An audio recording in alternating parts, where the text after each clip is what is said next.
Vou passar a palavra ao ministro Luiz Felipe, que vai agora nos brindar também com o debate aí, né, ministro, provocação em torno do tema da fala do professor Ricardo. Obrigada.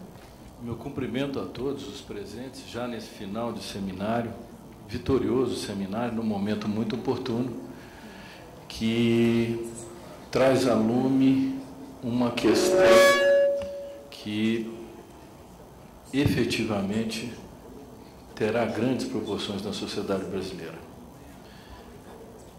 Eu cumprimento a doutora Gabriela, que teve a coragem de reunir esse elenco para poder debater o tema e preparar um início de uma estrada.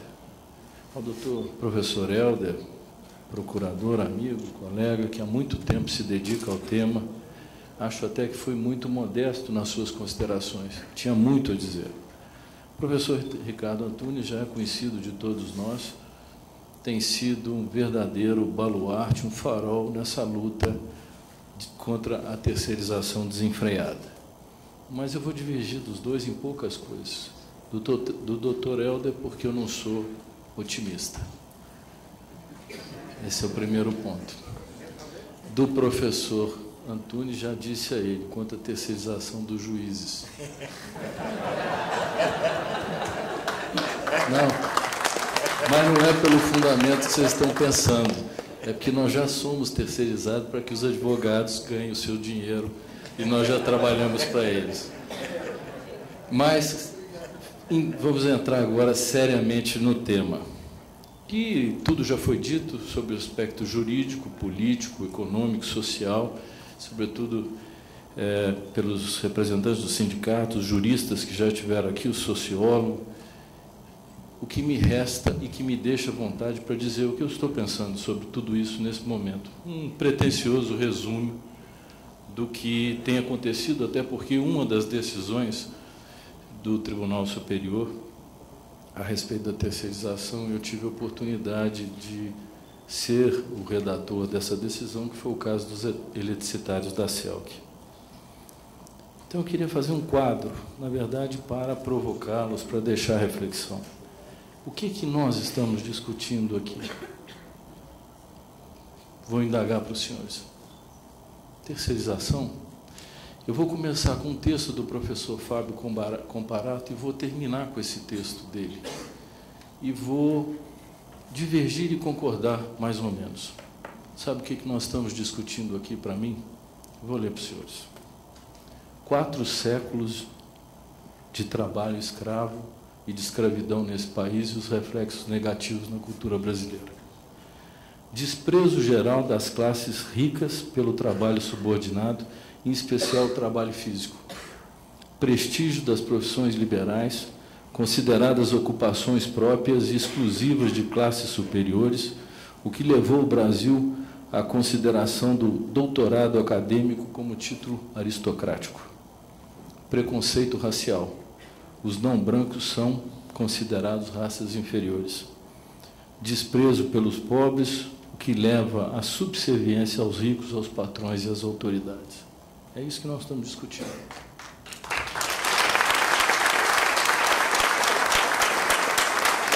É exatamente a consequência negativa de 400 anos de escravidão nesse país.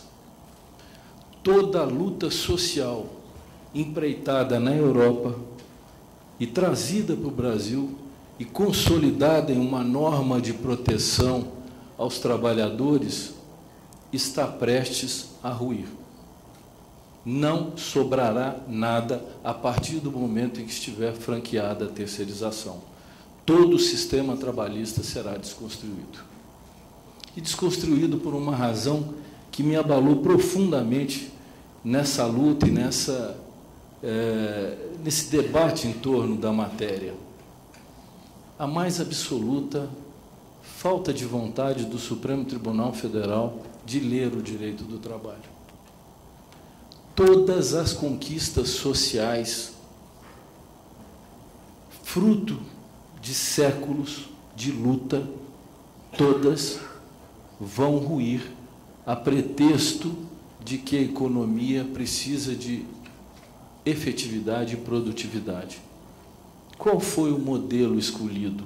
E é o argumento que é utilizado pelo setor econômico. Nós não temos como competir.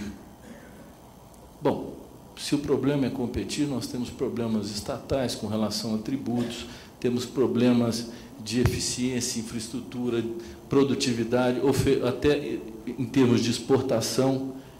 Mas e o preço do salário? Eu perguntaria a um trabalhador terceirizado, que eu acho que deve ser a pergunta que ele deve fazer assim, qual é a promoção que eu posso ter na minha carreira? Qual é a oportunidade social que eu posso ter na minha carreira? É nenhuma. Ele vai ser terceirizado o resto da sua vida. Ele não tem possibilidade de ascensão. Ele não tem como agregar conhecimento para poder ter uma ascensão profissional dentro da empresa. Ele não tem empresa, ele é horizontal. Ele é tão horizontal que ele não tem identidade. Nós todos aqui, o tempo todo, estamos falando assim, o terceirizado. Virou um conceito, já virou um substantivo.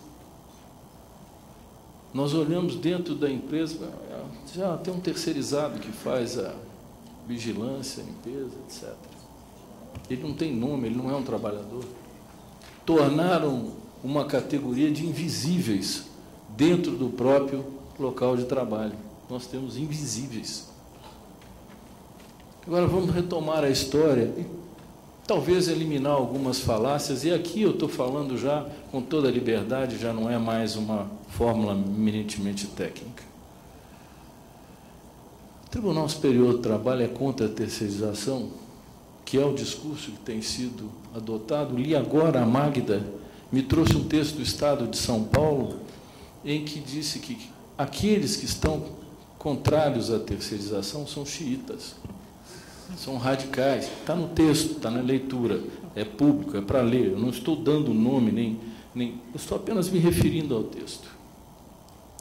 O gozado é que esse não xiita estava aqui quando redigiu a súmula, que proibia a terceirização ampla.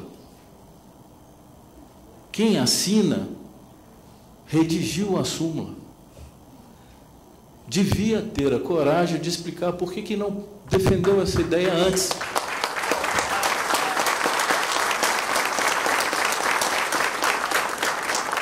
Por que tudo mudou agora? As coisas não mudaram assim. O que tem sido feito dentro do Tribunal Superior do Trabalho é, a partir de cada caso concreto, o exame da possibilidade da terceirização ou não, mas de forma nenhuma aceitando a terceirização da atividade fim. Outra mentira. Disseram que, inclusive, estão buscando a declaração de constitucionalidade do artigo 94 da Lei Geral de Telecomunicações e do artigo 25 da Lei de Permissão e Concessão do Serviço Público, que, na verdade, tem mesma redação e permite a terceirização das atividades essenciais, me disse a doutora Renata. Agora, o TST em nenhum momento disse que essas duas normas são inconstitucionais. Mas aí nós vamos voltar àquelas 4 observações que eu fiz. Por que ele não disse? Porque o leading case e a ratio descendente, ou seja, a fundamentação vinculante que foi adotada pelo Tribunal Superior do Trabalho, é no seguinte sentido: aqui está a CLT que impede que o trabalhador seja mercantilizado. Por isso mesmo, estabeleceu os diplomas no seu artigo 2º, 3º, 9º e etc., para evitar a mercantilização. Foi por esta mesma razão que ele se descola do Código Civil. Ele descola do Código Civil e torna-se um diploma para proteger o empregado. O que diz? Uma lei administrativa que cuida de concessão e permissão de serviço público e outra de telefonia, concessão de serviço de telefonia. São 2 leis administrativas. Havendo um conflito entre normas dentro do sistema jurídico, a primeira coisa que se perquire, que é o princípio cardeal, porque não há uma revogação expressa, é cuidar do exame da incompatibilidade entre as leis. As leis são incompatíveis? O TST disse o seguinte: não são. As duas leis estão vigendo simultaneamente, tanto que uma cuida da telefonia e da concessão e permissão, e a outra regula as relações de trabalho. Mas quando elas vão se tornar incompatíveis? Quando houver a fraude. Só nesse momento. E quando haverá a fraude? Quando eu violar o artigo 2º e o 3º e eu mercantilizar o prestador de serviço. Aí cessa a eficácia da lei administrativa e vige a CLT. Agora vamos voltar ao preconceito. Aí diz o seguinte: mas o TST está revogando a lei administrativa porque não permitiu a terceirização. O discurso é unilateral. O TST está revogando. Presta atenção. Nós estamos revogando porque não aceitamos a terceirização na atividade fim. E o contrário. Se eu aceitar, eu não estou revogando a CLT? Esse discurso não existe. Esse discurso não leva em consideração, porque para o Supremo Tribunal Federal, infelizmente, o trabalho não parece que dignifica o homem, pelo contrário. O Supremo Tribunal Federal, de forma magnífica, com a edição do Código Civil, fazendo valer o texto da Constituição Federal, estabeleceu a possibilidade da união estável de pessoas do mesmo gênero. Admitiu o aborto no caso de anencéfalo. Progrediu para rejeitar a algema. E vamos enumerando quando diz que o Supremo tem como viés o escopo de proteger o aspecto existencial em face do princípio da dignidade. Só tem um problema com o cidadão: se ele trabalhar,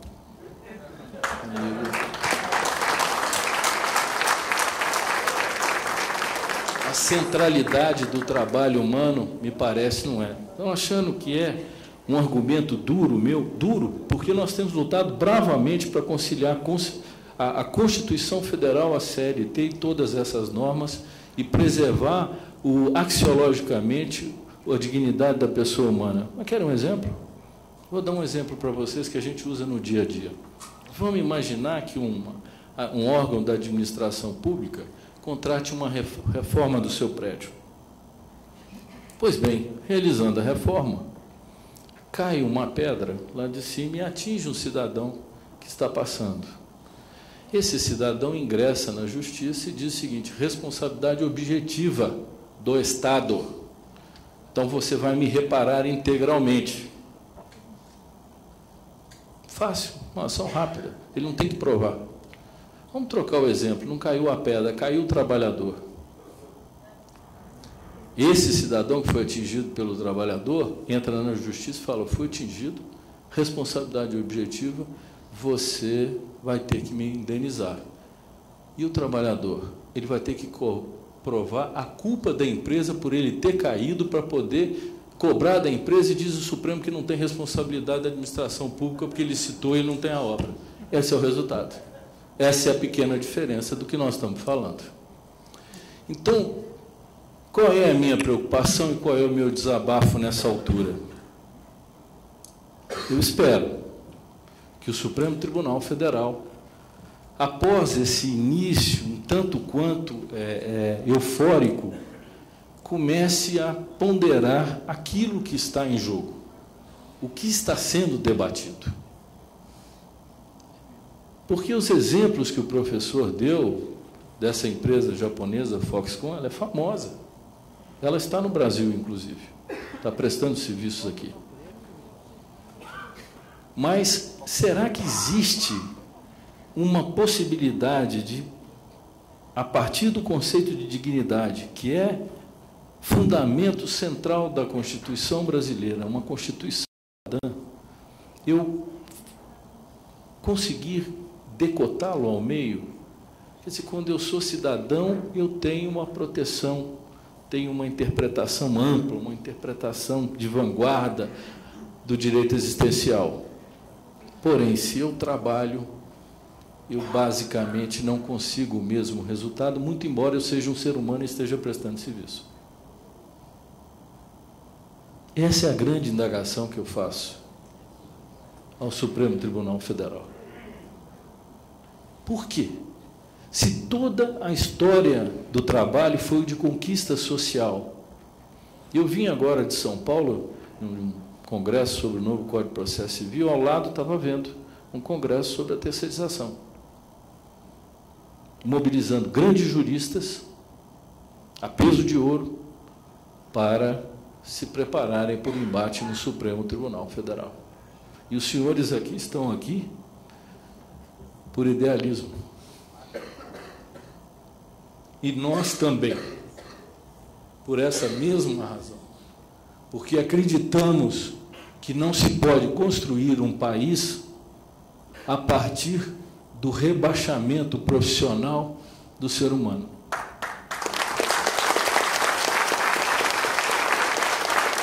No momento em que se faz uma opção, no meu caso, de ser juiz do trabalho, é justamente para acreditar que o direito social tem realmente uma relevância e uma importância muito grande para se ter o conceito de dignidade.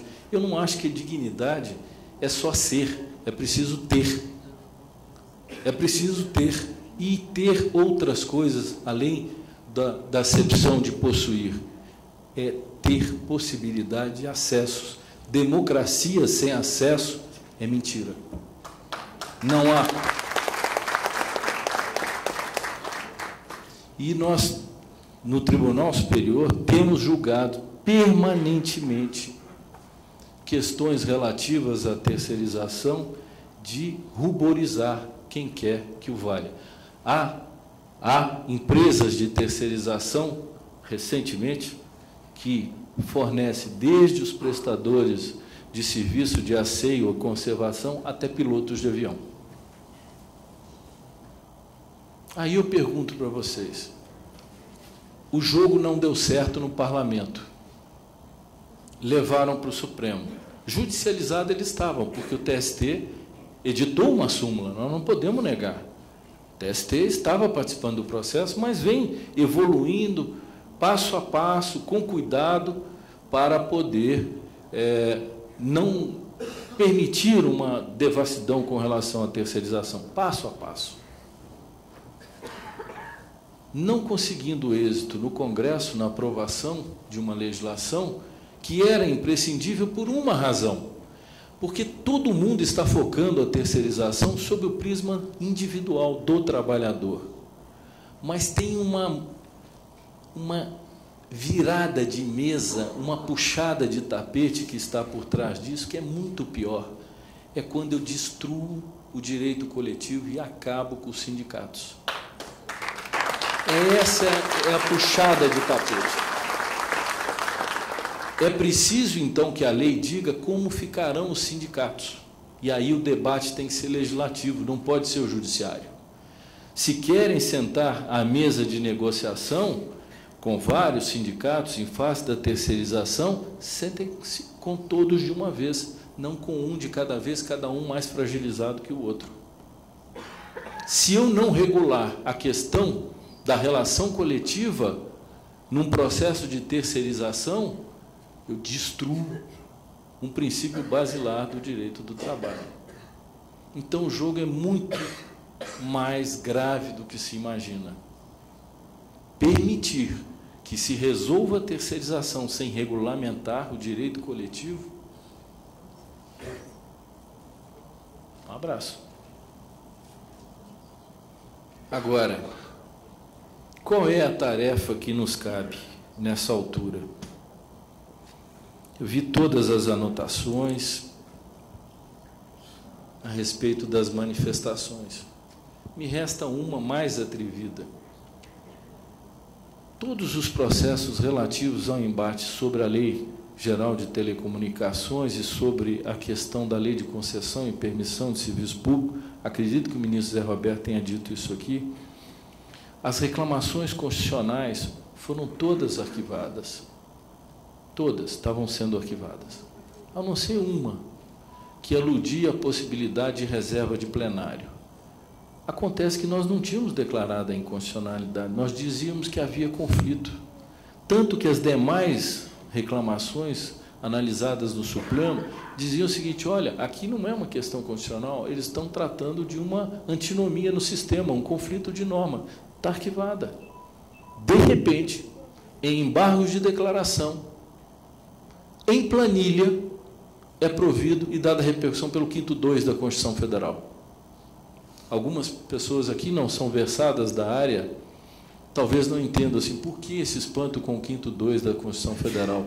Porque existe uma súmula do Supremo Tribunal Federal que diz que não cabe recurso extraordinário pelo 5º 2, porque o 5º 2 é aquele que diz é o princípio da legalidade, que ele é dirigido à administração pública, ele não é para o judiciário. Ah, mas aqui é o princípio da livre iniciativa. Ele é absoluto? E o valor do trabalho humano? Não é conciliável com ele? Não, violação do 5º 2 da Constituição Federal. E depois o Tribunal Superior do Trabalho é que foi acusado de ativismo quando tratou do tema da terceirização. Nós somos os ativistas, mas nós não conhecemos pelo 5º 2. Então vejam os senhores que a questão é muito delicada. Não sou tão otimista, doutor Helder.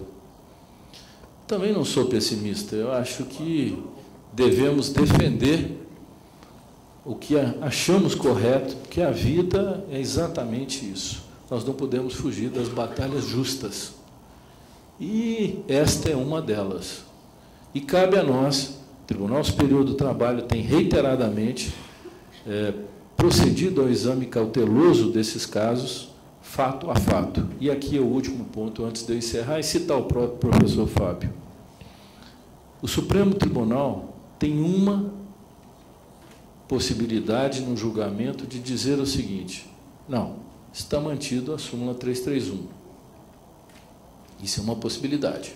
E as coisas continuam como estão, caso a caso sendo analisado. Tem uma segunda. Neste caso, que discute empresa de florestamento e reflorestamento, que, curiosamente, no contrato social diz que o objeto dela é florestamento e reflorestamento, que ela terceirizou, ele franquear a terceirização, mas em que limite?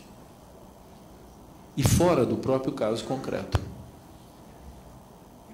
E aí nós teríamos verdadeiramente aberto uma comporta insuperável.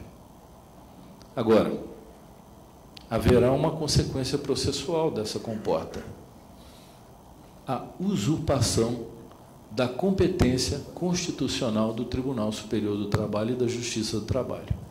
Quem compete dirimir os conflitos relativos às relações de trabalho por força das normas infraconstitucionais é a Justiça do Trabalho. E o Supremo vai regular caso a caso? O que ele vai dizer na consequência? Eu confesso que não sei, eu já nutro uma grande curiosidade. Qual seria a consequência desse julgamento? Ou ele diz que tudo pode, nada pode, ou então nós vamos ter uma terceira surpresa. Agora, que a competência da Justiça do Trabalho será usurpada? Será, porque o fenômeno do trabalho é dinâmico, cada caso é um caso. Posso dar um exemplo simples.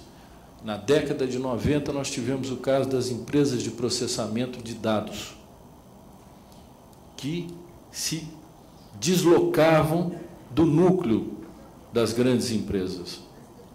O que disse a Justiça do Trabalho naquela altura? Quando esse departamento de dados era um mero desmembramento da empresa, mas exercia toda a atividade para a empresa, era fraude. Agora, quando essa empresa de processamento de dados constituiu-se numa empresa com um serviço especializado, com um know-how específico, prestando dado a várias empresas diferentes, ela tinha um serviço diferente e não havia fraude.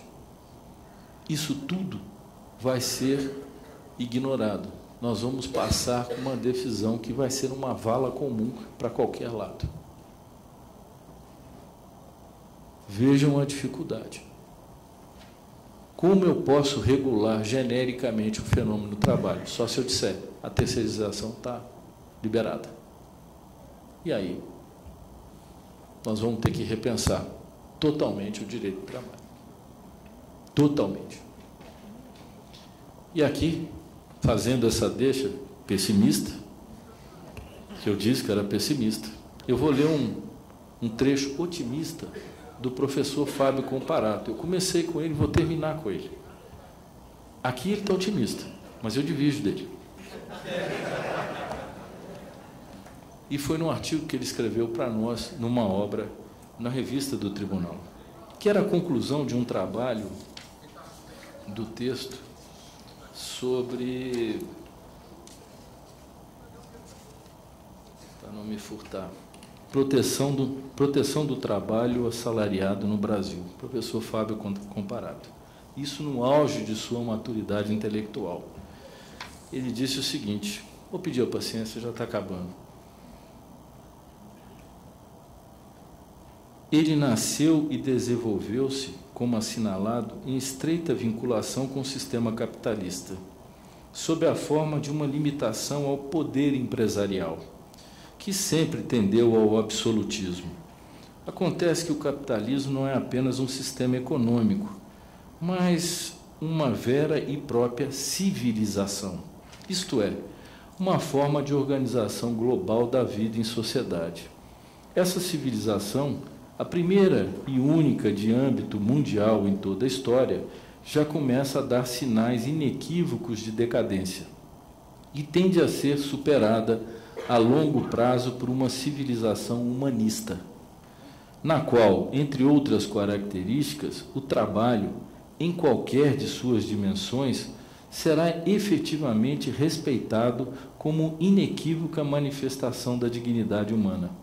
Em tais condições, a organização empresarial do futuro já não será dominada pelo capital, mas assumirá feições comunitárias, passando a empresa privada a pertencer em comum a todos os seus colaboradores, e a empresa pública a ser diretamente controlada pelos representantes do povo soberano. É em vista desse porvir que devemos todos atuar de modo consciente e coordenado. Chegamos, assim, à conclusão paradoxal de que o futuro do direito do trabalho aponta indiscutivelmente para o seu desaparecimento. Vejam, senhores, a razão pela qual o professor Conder entende que o direito do trabalho desaparecerá. Agora eu digo para os senhores, finalizando, se for por esse motivo, podem terminar com ele hoje.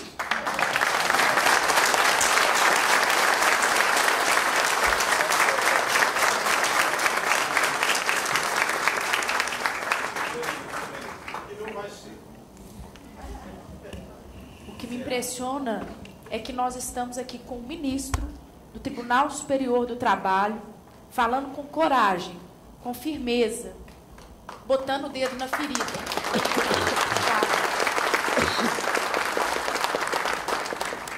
Queria passar a palavra muito brevemente para o professor Ricardo Antunes, que vai...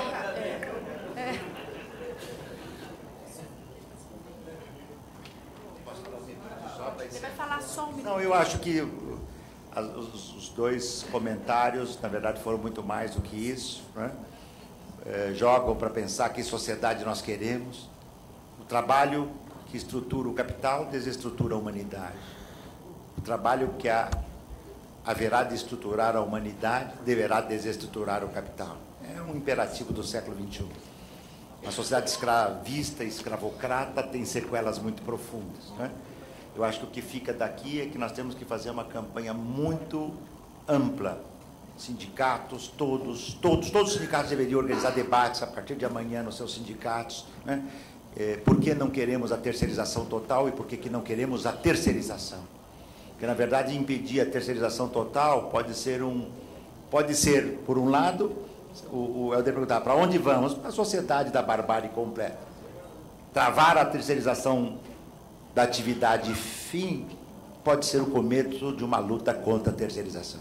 E repor o sentido do trabalho é uma forma de repor, como fulcro da questão, o debate de que sociedade nós queremos no século XXI. Como ninguém sabe para onde vai o mundo, todas as janelas estão abertas, né? É a hora da gente também olhar para as nossas janelas. Eu estou muito feliz de estar aqui, agradeço. Não foram debates, foram falas, aprendemos muito todos aqui, e espero que esse seminário tenha sido positivo para que a gente... E o Supremo só será suscetível, né, se ele sentir pressão das lutas sociais, da população, nas mídias, nas redes sociais, né, para que esse debate da terceirização não fique na mão deles, né? Nós temos que fazer uma contra-hegemonia poderosa aí para poder balançar um pouco esse quadro. Muito obrigado, e de minha parte eu agradeço a paciência de vocês, né, por esse seminário, por ter participado dessa nossa atividade e pela positividade e força que nós saímos daqui com esse seminário. Muito obrigado.